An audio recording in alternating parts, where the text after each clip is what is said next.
বন্ধুরা, বর্ষা শুরু হওয়ার সঙ্গে সঙ্গেই আমাদের বাগানের প্রত্যেকটা গাছ কিন্তু সবুজ ও সতেজ হয়ে উঠেছে।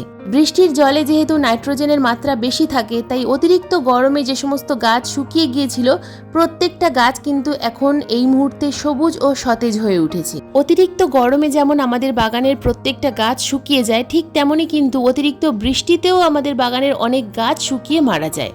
তার কারণ হলো ফাঙ্গাস প্রবলেম। আর বৃষ্টিতে আমাদের বাগানের বিভিন্ন গাছে কিন্তু ফাঙ্গাস প্রবলেম দেখা দেয়।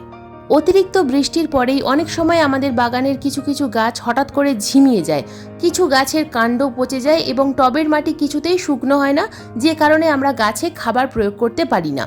আজকের আমার এই ভিডিওতে আমি কিন্তু এই টপিক নিয়ে আলোচনা করব যে অতিরিক্ত বৃষ্টির পর আমরা আমাদের বাগানের প্রত্যেকটা গাছের কিভাবে পরিচর্যা করব। আজকের এই ভিডিওটা কিন্তু খুবই গুরুত্বপূর্ণ হতে চলেছে, তাই ভিডিওটা একটু স্কিপ না করে সম্পূর্ণ মনোযোগ দিয়ে দেখতে থাকো। একটু স্কিপ করলে অনেক কিছুই মিস করে ফেলবে। নমস্কার, আমি লাবণী, আমার বাগানে তোমাদের সবাইকে জানাই স্বাগত। বন্ধুরা, আজকের ভিডিওতে আমি কয়েকটা টিপস নিয়ে আলোচনা করব, যে টিপসে থাকছে আমরা এই বর্ষায় কি কাজ করব, কি কাজ করব না, কোন কাজ করলে বাগানের গাছের ভালো হবে, কোন কাজ করলে বাগানের গাছের ক্ষতি হবে। প্রথমেই বলবো টিপস নাম্বার 1। জুলাই মাস মানেই বর্ষাকাল, আর বর্ষাকাল মানে আমরা গাছ কিনবো, নার্সারিতে যাব।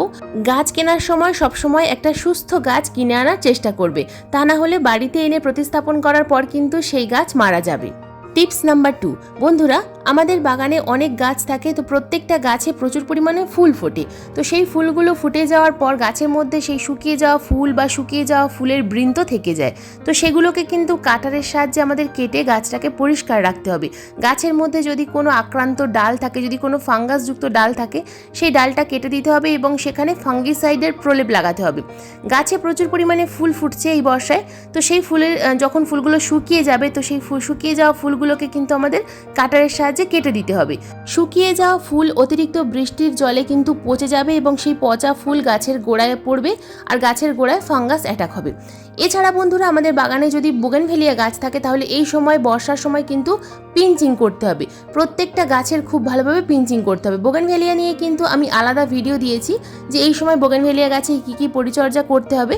যদি দেখে না থাকো তাহলে অবশ্যই আমি ডিসক্রিপশন বক্সে লিঙ্ক দিয়ে রাখবো, তোমরা চাইলে দেখে নিতে পারো। তাছাড়া বন্ধুরা, আমাদের বাগানে যদি তুলসী গাছ থাকে, তাহলে সেই তুলসী গাছের মঞ্জুরি এই বর্ষায় কেটে দেবে। মঞ্জুরি কেটে দিলে সেখান থেকে কিন্তু আরও নতুন নতুন শুট আসবে এবং গাছ ঝোপালো হয়ে যাবে। বন্ধুরা, টিপস নাম্বার 3। এই সময় আমরা আমাদের বাগানের যে কোনো গাছের ডাল থেকে খুব সহজে চারা তৈরি করতে পারি। তো এখানে দেখছো একটা গোলাপ গাছের ডাল, একটা পেন্সিল সাইজের গোলাপ গাছের ডাল নিয়েছি। দেশি গোলাপ গাছের ডাল থেকে খুব ভালো চারা তৈরি হয়, তবে হাইব্রিড গোলাপ গাছের ডাল থেকেও চারা তৈরি হয়। একবার চেষ্টা করে দেখতেই পারো, এই গাছের ডাল থেকে কিন্তু খুব সহজে চারা তৈরি করা যায়। তো এখানে আমি একটা পেন্সিল সাইজের ডাল নিয়েছি এবং মিডিয়া হিসাবে নিয়েছি লাল মোটাদানার বালি। তোমরা এখানে সাদা বালিও নিতে পারো, তো কোকোপিটও নিতে পারো, তবে আমি এখানে লাল মোটাদানার বালি নিয়েছি।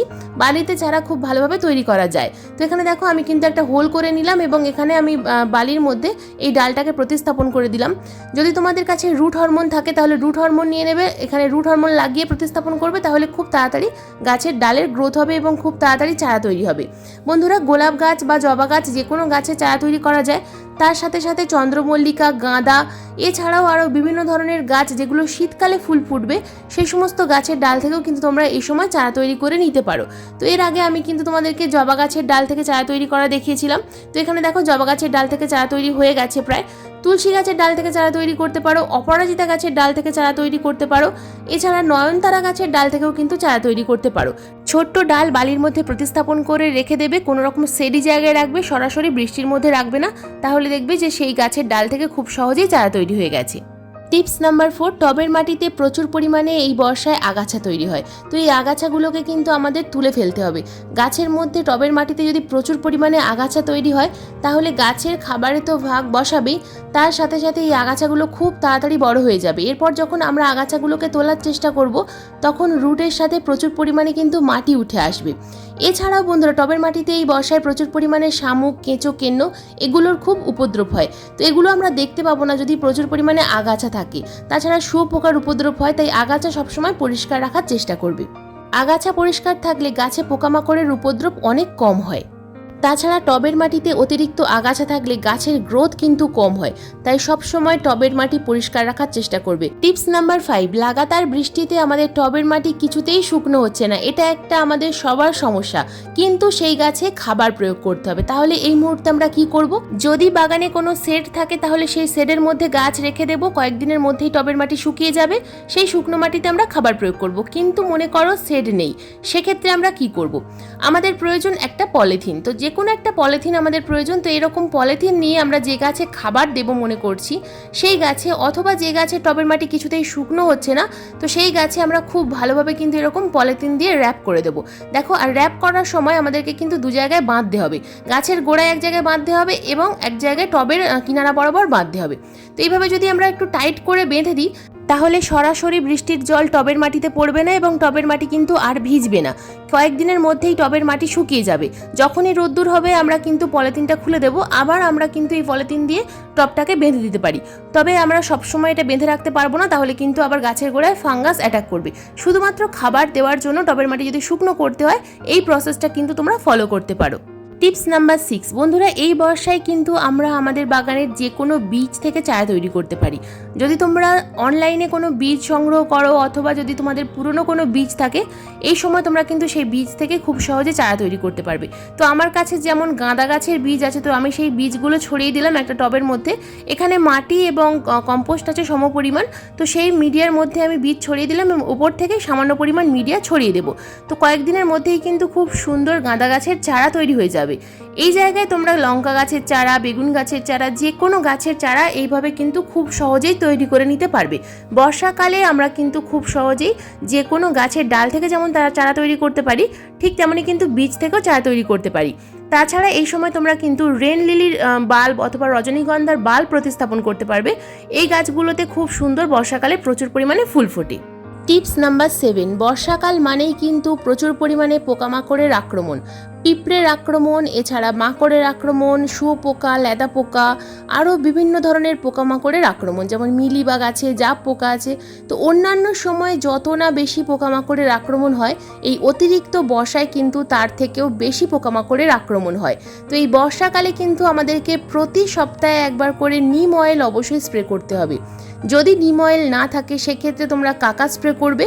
আর যদি কোনো পেস্টিসাইড হাতের কাছে না থাকে, যদি এই সম্পূর্ণ নতুন বাগানি হয়ে থাকো, তাহলে হোমমেড পেস্টিসাইড তৈরি করবে। আমার চ্যানেলের বিভিন্ন ভিডিওতে কিন্তু হোমমেড পেস্টিসাইড আমি তৈরি করা দেখাই। 1 লিটার জলে 1 মুঠো পরিমাণ নিম পাতা খুব ভালোভাবে ফুটিয়ে 1 লিটার জলকে 500 ml জল করতে হবে। 500 ml জল ঠান্ডা করে সেই জলের মধ্যে তোমরা 1 চামচ হ্যান্ড ওয়াশ, 1/2 চামচ বেকিং সোডা একসাথে মিশিয়ে সম্পূর্ণ বাগানের প্রত্যেকটা গাছে স্প্রে করতে পারো। ঘরোয়া পেস্টিসাইড হলে কিন্তু লাগাতার অন্তত সপ্তাহে 2 থেকে 3 দিন স্প্রে করতে হবে, তবেই তোমরা বাগানের যে কোনো গাছকে সুস্থ রাখতে পারবে। কীটনাশকের সাথে সাথে ফাঙ্গিসাইড কিন্তু অবশ্যই স্প্রে করতে হবে, কারণ এই মুহূর্তে গাছে প্রচুর পরিমাণে ফাঙ্গাস প্রবলেম হয়। তো ফাঙ্গিসাইডটা 10 দিন অন্তর অন্তর আমাদেরকে লাগাতার স্প্রে করে যেতে হবে। বাগানের ফল ফুল প্রত্যেকটা গাছে এটা স্প্রে করতে হবে, তবেই বাগানের প্রত্যেকটা গাছ ভালো থাকবে, কোনো রকম কোনো ফাঙ্গাস প্রবলেম আসবে না। টিপস নাম্বার 8, বাগানে যদি কোনো লতানো গাছ থাকে প্রত্যেকটা গাছে কিন্তু এই সময় তোমরা সাপোর্ট সিস্টেম করে দেবে। তার কারণ এই বর্ষার জলে যেহেতু নাইট্রোজেনের মাত্রা বেশি থাকে, তাই প্রত্যেকটা লতানো গাছের কিন্তু খুব ভালো গ্রোথ হয়। যেমন অপরাজিতা, ম্যান্ডেভিলা, অ্যালামন্ডা, যে কোনো লতানো গাছের এই সময় এত ভালো গ্রোথ হয় যে গাছগুলোকে যদি তোমরা সাপোর্ট দিয়ে দাও তাহলে দেখবে যে প্রচুর পরিমাণে গাছে ফুল ফুটছে। আর যদি সাপোর্ট সিস্টেম তৈরি করে না দাও সেক্ষেত্রে গাছের যে ছোট ছোট ডগাগুলো সেগুলো কিন্তু শুকিয়ে যাবে আর গাছের কোনো রকমভাবে গ্রোথ হবে না। তাই এই সময় সাপোর্ট সিস্টেম তৈরি করে দাও, গাছে প্রচুর পরিমাণে ফুল পাবে।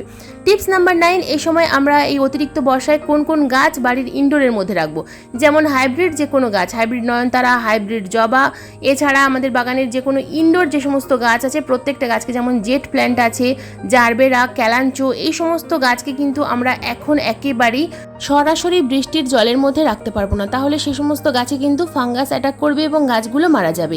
যদি এই সমস্ত গাছ সিন্ডার মিডিয়াতে থাকে তাহলে তোমরা সরাসরি বৃষ্টির জলের মধ্যে রাখতে পারো, কোনো সমস্যা নেই। টিপস নাম্বার 10, বাগানের প্রত্যেকটা টবের ড্রেনেজ সিস্টেম ঠিক রাখতে হবে এই বর্ষাকালে। টবগুলোকে সরাসরি মেঝের ওপর না বসিয়ে স্ট্যান্ডের ওপর যদি তোমরা বসাও তাহলে গাছের মিডিয়াতে যখনই জল পড়বে তখনই কিন্তু সেই জল সরাসরি টবের ড্রেনেজ সিস্টেম দিয়ে বাইরে চলে যাবে। এছাড়া টবের মাটিটা প্রতি 15 দিন অন্তর অন্তর হালকা করে খুশে দেওয়ার চেষ্টা করবে। টবের মাটি ভেজা থাকা অবস্থাতেও কিন্তু তোমরা এই মিডিয়া খুশে দিতে পারবে। টবের মিডিয়া খুশে দেওয়া সত্ত্বেও যদি জল জমে যায়, সেক্ষেত্রে সরু কোনো লাঠি বা রড দিয়ে উপর থেকে নিচ পর্যন্ত ভালোভাবে হোল তৈরি করে দেবে। তাহলে দেখবে যে সেই টবের মধ্যে কোনো রকমভাবে জল জমা হচ্ছে না। যখন দেখবে টবের মিডিয়াতে জল জমা হচ্ছে, তখন এই কাজটা তোমরা যদি করো, তাহলে দেখবে কয়েক মিনিটের মধ্যেই জল টবের ড্রেনেজ সিস্টেম দিয়ে বাইরে বেরিয়ে যাচ্ছে। অনেক সময় হোল করে দেওয়া সত্ত্বেও জল যায় না, তখন লক্ষ্য করবে যে টবের ড্রেনেজ সিস্টেমটা ঠিক আছে কিনা। অনেক সময় মাটি এবং শিকড়ের জন্য ড্রেনেজ হোলের মুখ বন্ধ হয়ে যায়, যে কারণে জল পাস হয় না। তো আমরা এই ড্রেনেজ হোলের মুখগুলোকে একটু পরিষ্কার করে দেওয়ার চেষ্টা করব। যদি ড্রেনেজ হোলের মুখ পরিষ্কার করতে না পারি, সেক্ষেত্রে কিন্তু গাছগুলোকে রিপোর্ট করে দিতে হবে। টিপস নাম্বার 11, বন্ধুরা, যেহেতু আমরা বেশিরভাগ বাগানিরাই ছাদে বাগান করি, তাই ছাদে যেখান থেকে জল পাস হয় সেই জায়গাটা আমাদেরকে পরিষ্কার রাখতে হবে। অনেক সময় শুকনো ফুল বা পাতা গিয়ে ড্রেনেজের মুখ বন্ধ হয়ে যায়, যে কারণে ছাদে জল জমা হয়, আর এতে কিন্তু আমাদের ছাদের যেমন ক্ষতি হয়, ঠিক তেমনই গাছেরও ক্ষতি হয়। তো বন্ধুরা, এবার আসি ফার্টিলাইজারের কথা। টিপস নাম্বার 12, সব থেকে শেষ পয়েন্ট, ফার্টিলাইজার। আমরা এই বর্ষায় কি খাবার প্রয়োগ করতে পারবো? তোমরা অনেকেই মনে করো এই বর্ষায় আমরা কি খাবার দেবো, কি খাবার দেবো না। ভেজা মাটিতেও কিন্তু আমরা খাবার প্রয়োগ করতে পারি। তো এখানে দেখো 4 ধরনের খাবার আমি রেখেছি। প্রথম যে খাবারটা রেখেছি এটা হলো ট্রাইকোডার্মা ভিরিডি। বন্ধুরা, ট্রাইকোডার্মা ভিরিডি যদি না থাকে, সেক্ষেত্রে তোমরা কিন্তু এখানে হলুদ গুঁড়োর ব্যবহার করতে পারো, তাছাড়া যে কোনো ফাঙ্গিসাইড ব্যবহার করতে পারো। এরপর রেখেছি আমি ডিমের খোসার গুঁড়ো, রেখেছি কাঠের ছাই এবং রেখেছি আমি এখানে নিমখোল। এই 4 ধরনের খাবার আমরা কিন্তু ভেজা মাটিতেও প্রয়োগ করতে পারবো। এই বর্ষায় আমরা যখন তখন এই খাবার আমাদের টবের মিডিয়াতে দিতে পারবো, কোনো রকম কোনো সমস্যা হবে না, গাছে ফাঙ্গাস প্রবলেমও হবে না। তো এখানে আমি একটা 10 ইঞ্চি টবের জন্য বলছি 2 চামচ ডিমের খোসা, 2 চামচ পরিমাণ নিমখোল, 1/2 চামচ পরিমাণ ট্রাইকোডার্মা ভিরিডি এবং 1 চামচ পরিমাণ রেখেছি কাঠের ছাই। যদি কাঠের ছাই না থাকে, সেক্ষেত্রে তোমরা কিন্তু এখানে কলার খোসার গুঁড়ো 1 চামচ বা 2 চামচ ব্যবহার করতে পারবে। তো এই খাবার আমরা কিন্তু বর্ষায় প্রয়োগ যদি করতে পারি, তাহলে বাগানের প্রত্যেকটা গাছে ফুল যেমন ফুটবে, ঠিক তেমনই কিন্তু গাছ রোগমুক্ত থাকবে। কারণ এই যে 4টে খাবার আমি গাছে দিলাম, এই 4টে খাবার আমাদের গাছের জন্য অত্যন্ত কার্যকরী। এই বর্ষায় তোমরা এই 4টে খাবার বাগানের যে কোনো গাছে কিন্তু প্রয়োগ করতে পারবে। যদি ডিমের খোসা প্রয়োগ করতে না চাও, সেক্ষেত্রে কিন্তু ডিমের খোসাটাকে বাদ দিয়ে বাদবাকি 3টে খাবার গাছে প্রয়োগ করবে। বন্ধুরা, এই ছিল অতিরিক্ত বৃষ্টির পর আমাদের গাছের পরিচর্যার ভিডিও। এই পরিচর্যার ভিডিও তোমাদের কেমন লাগলো অবশ্যই কমেন্ট করে জানাবে। যদি এই ভিডিও তোমাদের ইনফরমেটিভ বলে মনে হয়, যদি কাজে আসে, তাহলে অবশ্যই ভিডিওটাকে একটা লাইক করো, শেয়ার করো, হাইপ করো। চ্যানেলে যদি নতুন বন্ধু হয়ে থাকো, তাহলে চ্যানেলটাকে সাবস্ক্রাইব করে পাশে বেল আইকনটা প্রেস করে রেখো এইরকম নিত্য নতুন বাগান সংক্রান্ত ভিডিও দেখার জন্য। কারণ এইরকম নিত্য নতুন ভিডিও আমি প্রতিদিন ঠিক সন্ধ্যা 6টার সময় আপলোড করি। ভিডিও আপলোড করার সঙ্গে সঙ্গে ভিডিও যখনই লাইভ হবে, তোমাদের মোবাইল স্ক্রিনে অথবা কম্পিউটার স্ক্রিনে ভিডিও নোটিফিকেশন পৌঁছে যাবে। ভিডিওটা সম্পূর্ণ মনোযোগ দিয়ে দেখার জন্য তোমাদের সবাইকে জানাই অসংখ্য অসংখ্য ধন্যবাদ।